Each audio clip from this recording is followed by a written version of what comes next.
Good morning, everyone. I am here with, first of all, I'm Sean Duffy, here with Jameson Greer, our U.S. Trade Representative. From the EPA, we have Lee Zeldin with us as well. Senator from Ohio, Bernie Moreno, and the Congressman from this district, Bob Latta.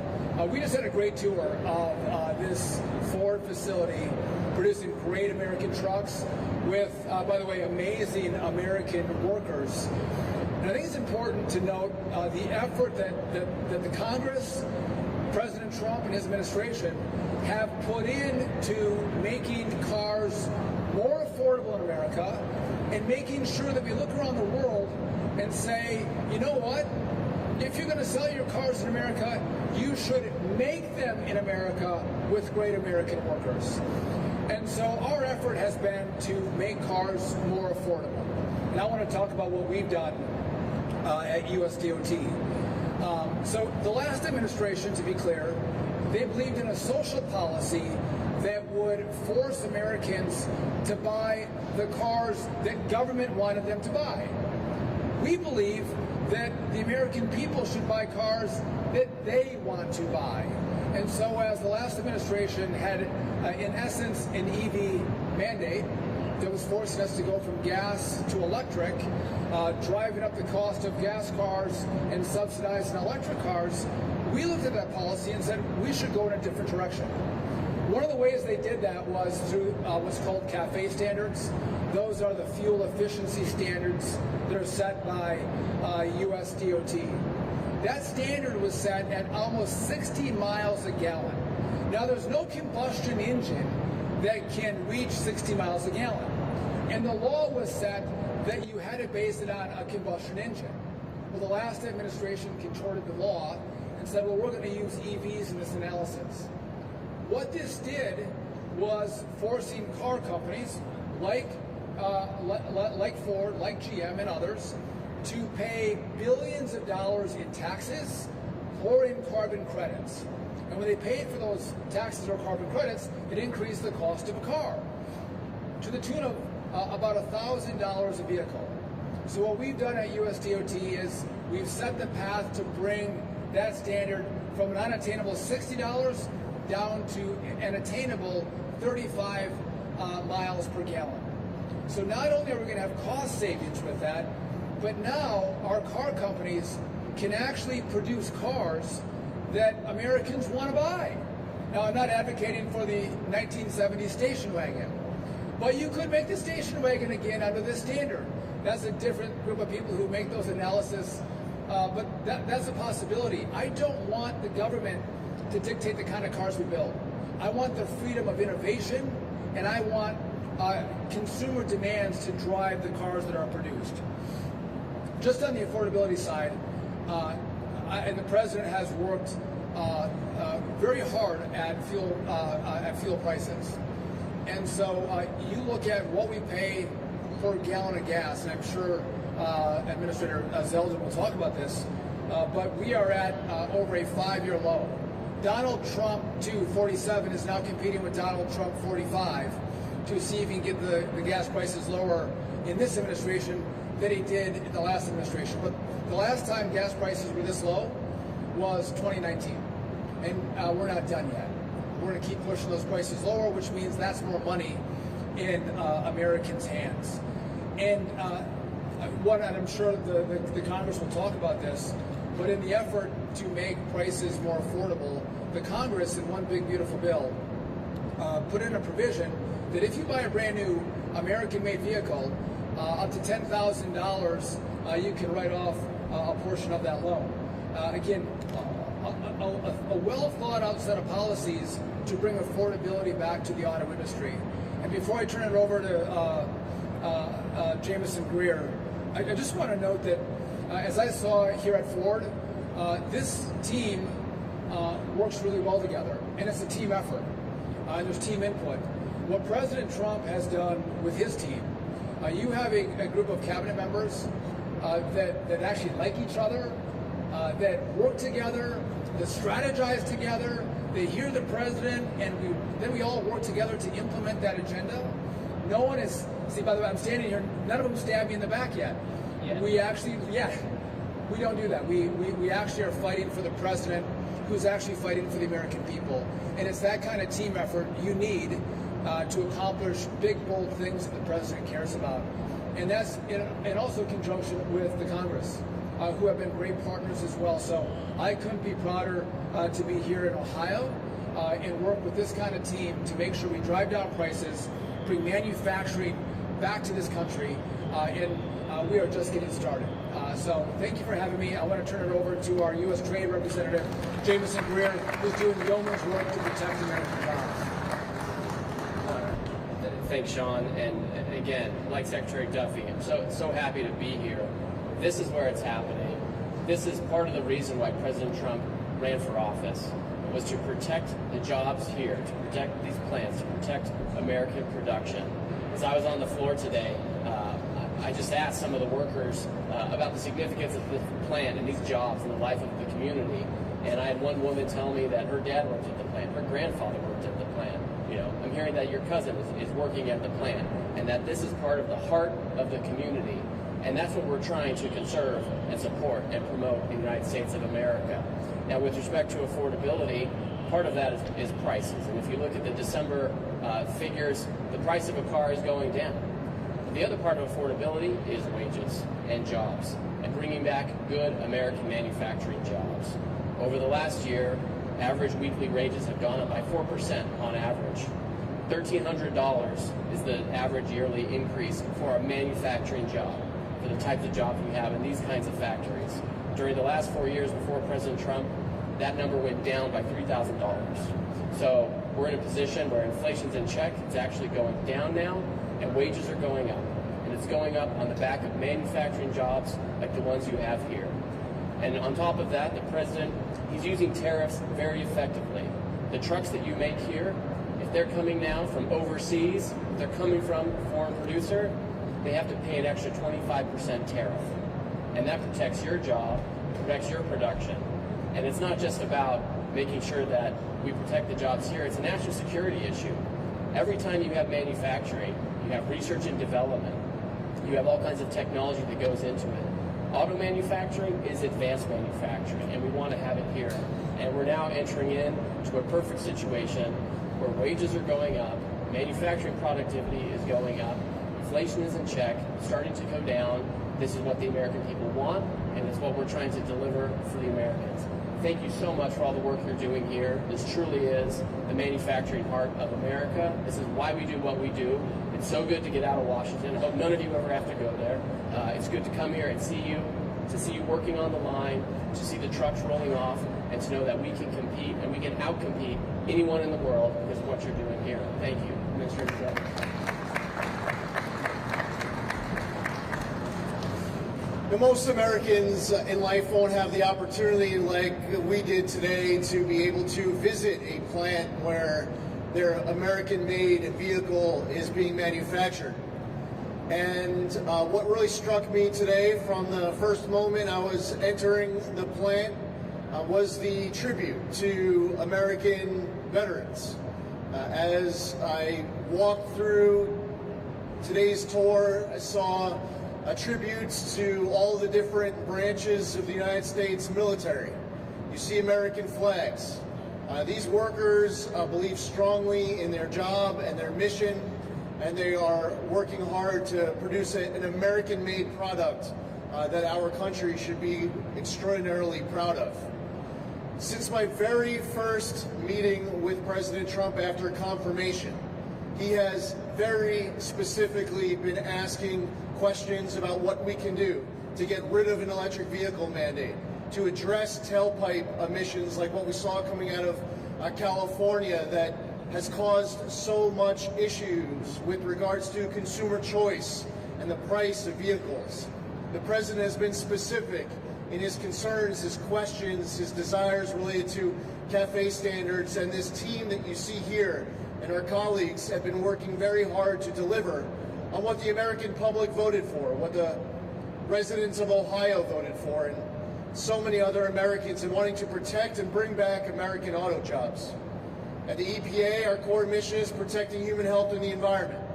We've been focused on powering the great American comeback. And the first pillar is about clean air, land, and water for all Americans. We do not lose sight of the fact that the American public wants consumer choice.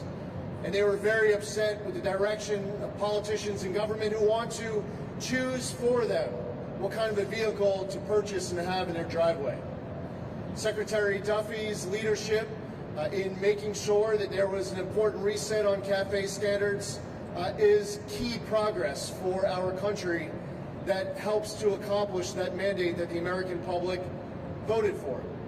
Earlier this year, the Biden EPA waivers to California that California used to create their electric vehicle mandate were sent to Congress, to these leaders in the House and the Senate who stand with us today, to then review these three waivers and decide whether or not to reject them through Congressional Review Act proposals.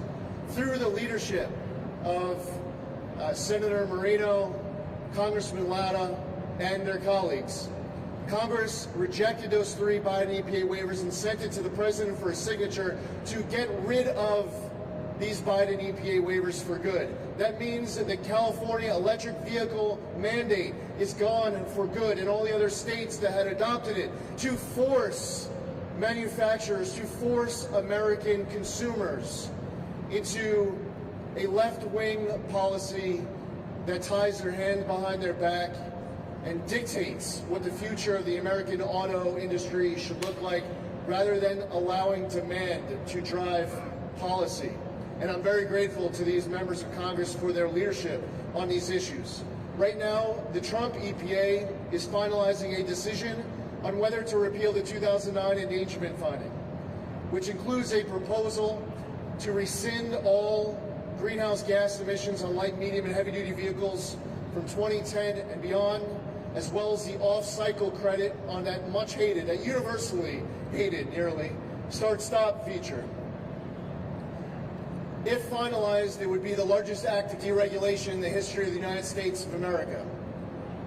We are just summarizing some of the actions that the Trump administration has been taking over the course of the last year on behalf of the American auto worker, on behalf of the American auto consumer. And we're not recapping the full term. This isn't 4 years or 8 years. We're just recapping the first 12 months, and we are just getting started. Our next speaker here is your state's senior U.S. Senator, somebody who is looked to for his incredible leadership from his experience working in this industry for decades of his life. He's someone who is an extraordinarily well-respected businessman. He's somebody who, in the halls of Washington, D.C., fights extraordinarily hard for the American workers who stand with us today, that we were able to visit through today's great tour. And I, as the administrator of the EPA under President Trump, want to thank and welcome your Senator Bernie Moreno. Thank you. Thank you, Lee. In case, for those of you who are wondering who are the people here from the administration, this is President Trump's automotive dream team. These are the ones that are making something very simple happen. About a year ago, half the cars sold in America were made in America. Thanks to the efforts of these guys, it's almost 60%. In 1 year, we got from 50 to 60% of the cars sold in America being made in America. And we're not going to stop until we get that number to 70%. These jobs matter to communities. I live in this county. This plant is a giant economic engine for this entire region. We put you guys on a level playing field, and we can compete with any worker anywhere in the world. But what politicians have been doing was selling you out. They'd come here and give beautiful speeches, and what happened? Auto plants closed, and they opened up in Mexico, and Canada, and China. That day is gone. This is about restoring American workers' ability to have a good one job. You can have one job. You don't need to have 2 or 3 jobs. You can have one job and own a home, own a car, support a family, and retire with dignity. because that's the essence of the American dream. It's what we're fighting for. And soon you're going to see something that we passed called the Working Families Tax Cut Act. That's going to put money directly in your pockets. All the overtime that you've worked, where you've stayed away from your families, you've taken time away from other things in your life that you can do to work right here during that overtime, we're going to refund all the taxes that you paid on that overtime. You're going to see that money. You're going to see a child tax credit. You're going to see a credit for daycare, because at the end of the day, the people who are wealthy in this country are doing just fine. Our job in Congress is to make certain that you have somebody who's fighting for you every single day. And as these guys said, we've just begun. Thank you for all the hard work that you guys do. Know that you have people in the administration and in Congress that are fighting for you. One of the ones that I know is my absolute partner in making this happen is your congressman. Let me bring him up, Bob Latta. Thank you. Well, thank you all for being here. I want to thank the administration folks for being with us, because again, what you're seeing here today is America is greatness, and it starts with the workers here. This is my district. We have over 80,000 manufacturing jobs in the 5th District. We make things, but if we're going to make things, we have to have affordable energy. I serve on the Energy and Commerce Committee, and I serve as the Energy Subcommittee Chair. And I know this, if energy prices go up, two things happen. People can't go out and buy more vehicles, and the other thing is plants have a harder time to operate because their costs go up. So we've been working on in the Energy and Commerce Committee to make sure we bring these costs down, and make sure we have the energy being here right in the United States, because again, this is our security. We want to make sure that folks, when they go to the gas station, last night in my district, I bought gas for $2.29. You know, not too long ago in the Biden administration, we saw gas prices skyrocketing. But we have to make sure we have the energy out there. So that makes sure that, again, on the oil side, the natural gas side, you name it, that we're bringing it up. And the other thing that's already been brought up is important. We know when Washington does this, and this is what they did in the past administration, if Washington decides what Americans are going to drive and say who they're going to pick the winners and the losers, I'm going to guarantee you this. The American people are going to lose, because it's up to consumer choice what people want to buy.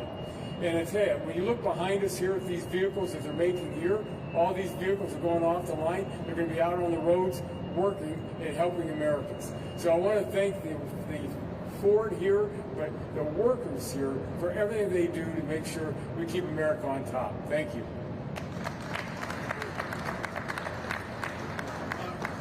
In 1 second, we're going to open up the questions. You can ask a question for any of the leaders here, but I just want to double down on my lobby effort to get rid of the stop-start button. I hate the stop-start button in my car. It's horrible. So anyway, if you can make that happen. If you guys have any questions, we're open to taking a couple. And I think we might have some microphones just because it is loud in here. Do we have? Yeah. Just please say who your question is for. Dave Shepardson from Reuters. We have one question to all of you. First, to Ambassador Greer, you referenced today that Canada is going to allow 49,000 Chinese EVs into that market. Is that something you expect to address in USMCA negotiations? And can you talk more broadly about the Detroit 3 and other automakers say USMCA is crucial to the supply chain, ensuring low-cost parts for some of the vehicles that are built here? Maybe you can talk to that, then I'll ask the question to the other folks. Sure, thank you. So with respect to the Canadian decision to allow a limited amount of Chinese EVs into their market, they've put a hard cap on that, a hard quota. On the one hand, I don't expect that to disrupt American supply into Canada by any means. Canada is so dependent on the United States for their GDP. Their entire population is crowded around our border for that reason. I'll tell you one thing. If those cars are going to Canada, they're not coming here. So that's for sure. I think broadly speaking, with respect to USMCA, we're in a period of renegotiation. We're taking a very close look at it. There are certain aspects of it related to agriculture, et cetera, that some of the supply chains make sense. But when it comes to manufacturing, we want those jobs here. We understand that some of the big three, they have some operations in Mexico, some in Canada. We want to create incentives to bring as much back here. President Trump did the USMCA in the first term. It generated a lot of investment in the United States, but we want to generate even more. So we expect that there will be more U.S. content, that any new rules that we establish will create incentives to have more workers in factories like these. Thank you. Secretary Duffy and Administrator Zeldin, or maybe Senator Moreno, how long is it going to take the impact of CAFE and EPA emissions reductions to trickle down into vehicle prices? Is this about short-term decontenting some of these requirements to meet those rules, or replacing certain parts or systems? How long can consumers see that $1,000 actually? So first off, if I can make a comment on your question to our trade representative. Listen, I love Canada. Good people, nice country. Wisconsin, I live right next. They're my neighbor, but no one has ever accused Canada of making always the smartest and best decisions. And I think they'll look back at this decision and surely regret it to bring Chinese cars into their market. But again, they're a free country. Let them make those choices at their own peril. So we've announced our CAFE changes. It's going to take several months to go through the process before this becomes the new rule. And so it's going to take a little bit of time to trickle through, but we've already seen car prices come down. We've seen Ford has had its best year, I believe, in 6 years in sales. There were predictions that, oh my goodness, everything that this team is going to do is going to affect our automakers, less jobs, more layoffs, less cars made. This company had their best year in 6 years. So things are going in the right direction. And we don't snap our fingers and make immediate impacts, but you're starting to see the impacts of President Trump's policies. And again, it's going to be in this year that we'll hopefully get that rule finalized for fuel efficiency, and then see those prices come down. Bernie? As soon as Congress passed the Congressional Review Act, overturning the 3 by an EPA waivers to California, we immediately started to see changes being made by companies. The rescission of that state-level electric vehicle mandate immediately resulted in decisions of these companies to allow the market and demand to drive decisions rather than government policies. So we saw an implementation instantly from that respect. You just heard Secretary Duffy reference the start-stop feature, just one of the components of that proposal on the 2009 endangerment finding. I was touring another plant, another company, and they were going through all the different makes and models that if we were to finalize a decision to remove the off-cycle credit on start-stop, that they would be removing the start-stop feature from all these different makes and models. A lot of companies plan for years into the future. For some companies, they might give you a different answer from one company to the next as far as how they implement certain changes. So on top of what we are seeing already from that first action that was very important by Congress to overturn those 3 by an EPA waivers, to decisions that are imminently in front of us, to decisions that car manufacturers will be making in the years ahead, we will just continue to see positive impacts from the policies that President Trump has had us implement over the course of this year. We have decisions in front of us as it relates to nitrous oxide, diesel exhaust fluid. In August, I was at the Iowa State Fair. I announced a decision with the Small Business Administration Administrator Kelly Loeffler to reverse those very annoying derailments on heavy-duty vehicles, school buses and motor coaches and tractors. We are able to go potentially to a next level through a rulemaking, and something that's being deliberated right now, possibly as part of the next set of NOx rules. We will have more policies as it relates to model year 2027 and beyond. We are going to work with manufacturers. We do not want to work against manufacturers. We will work with the American consumer. We don't want to work against the American consumer to find all sorts of additional ways in 2026 to go even further. And as far as the implementation, it started already. If I could more directly answer your question, it's happening now. Car prices are coming down right now because car companies like Ford aren't selling cars and taking $50,000 losses on them because nobody wanted to buy these cars. Look, when you're selling an EV, for example, picking a competitor of Ford, Volkswagen was advertising their EV for $48 a month, and they still couldn't sell it. Nobody's making money in that scenario, so that's happening already.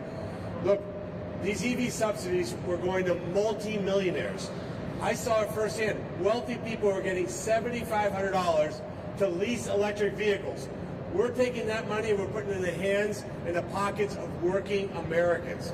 That's the difference between what was happening under Biden and what's happening under Trump. In terms of Chinese cars, let me answer it more directly.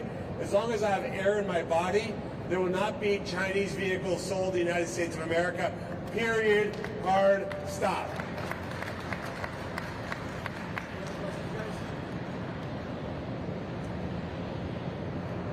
Hi, I just want to know how this will specifically help the workers at Ford with the car prices coming down.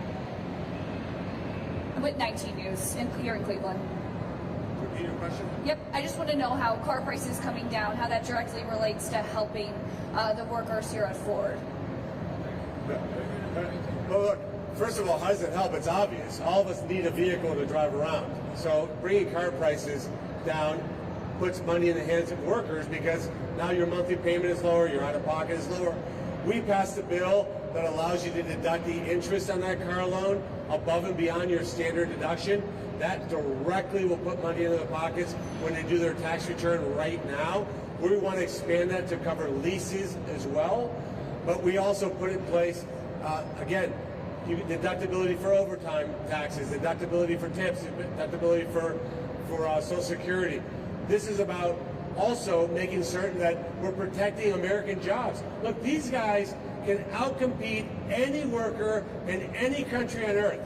But we're not only putting one hand tied behind our back, we had both of their hands tied behind our back because we had car companies that were chasing cheap labor with the encouragement of Washington, D.C.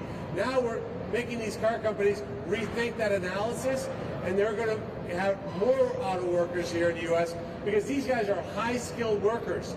Let me enforce that. These are not low-skilled jobs. These guys are highly trained, highly complex jobs that they're doing, and now they don't have the ability, these car companies, to go find these people that work for $2 or $3 a day. That doesn't exist anymore, and that's what you're going to see American communities come back. This is the work that we're doing. So, do I understand your question correctly? You're asking how does it help the American auto worker when prices come down for American auto cars? Okay. So when the prices come down on American auto cars, more people buy American auto cars. They'll buy more American trucks. So when you buy an American vehicle instead of a foreign vehicle, that means that the American company is making more money. That there is a need for plants to be making more vehicles. The more that people buy American vehicles, the better it is for American companies. The more money they make, the more vehicles that are needed, the more workers they need, the more hours, the more trucks they build. It's a beautiful thing for our country, and very obviously strongly helps the American economy, the American auto companies, the American auto workers, when the price comes down and more people are able to buy American vehicles. Let me just comment on this. Again, it's just not what we're doing in Congress and what the administration is doing, but sometimes you have to look what's happening out in the states. Again, serving on the Energy and Commerce Committee, one of the things we want to make sure is we keep the energy costs down so people can afford it. Several years ago when I was going to the gas station when gas prices were skyrocketing, what you'd see is people were buying only 2 gallons. They couldn't afford gas. So how are you going to buy a new vehicle? We also know, like, if you go out in California with the regulations that they're putting on out there, they used to have 42 refineries in California. They're going to be down to 11. People in California, by this year, could be paying some areas $7 for gasoline. So how are they going to survive out there? Because in the state of Ohio, 83% of everything that comes into the state is trucked. So we want to keep the oil prices down. It's going to, again, it's just not what we passed in Congress on the tax side, but it's on the energy issues. You have more dollars in your pocket that you're able to buy new vehicles instead of worrying about, gee, how am I going to buy fuel for my car or heat my home? As we're passing the mic, I'm going to just, is the mic coming around? Oh, you got one. Just real quick, too. The average age of a car on the road today is 13 years. It's 13 years old. So we have made substantial improvements in safety. And as we improve safety, I want all these workers to be able to afford a new car, a safer car, all Americans to afford a newer, safer car when they put their families in it. And so more affordable vehicles mean people can now, with the about $1,000 increase in real wages under President Trump, they can better afford that car. So that's what that impact means. Let's move to the next question. Hi.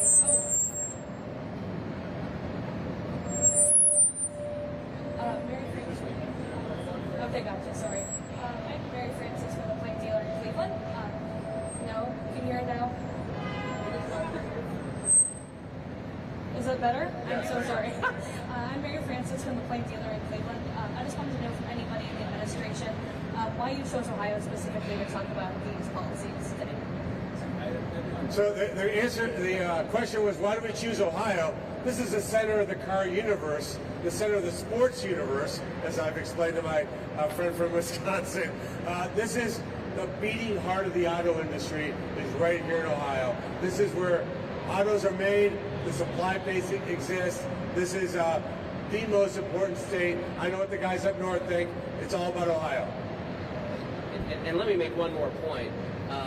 When we had all those years of terrible policies that were driving factories to Mexico, to China, to Vietnam, this is where it got hurt, and this is where the jobs are coming back. This is where the expansions are happening. This is where we're seeing a manufacturing renaissance, and that's why we're in Ohio. And lastly, our Vice President, J.D. Vance, has made sure that all members of this cabinet, at all times of every day, we always have Ohio top of mind. I was confirmed last January.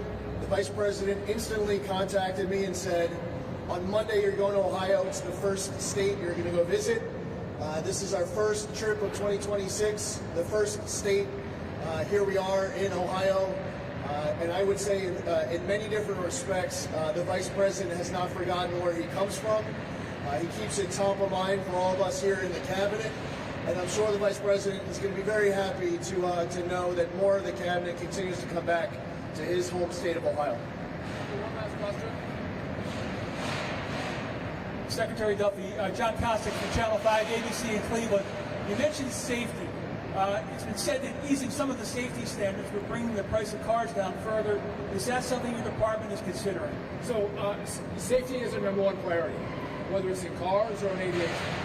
But we always have to review our standards and marry those standards up with new innovation. So just to take EVs for a moment, autonomous vehicles for a moment, we might have side mirrors, rear view mirrors, backup cameras.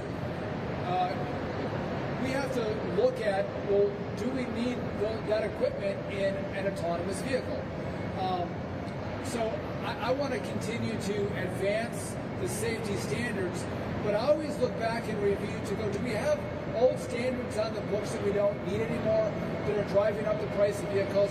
So we're not going to sacrifice safety, but we can review those policies, regulations that don't improve safety but do drive up costs, and that's what NHTSA is going through right now. Again, sometimes there's big moves you can make, but it's the team making small, consistent moves that, when taken together, are able to reduce significantly the cost of a new vehicle. But thank you, Channel 5. All right, listen, I want to thank you all for coming. Love Ohio. We all appreciate you coming to check us out. And it's good to see Bernie and Bob. Thank you all.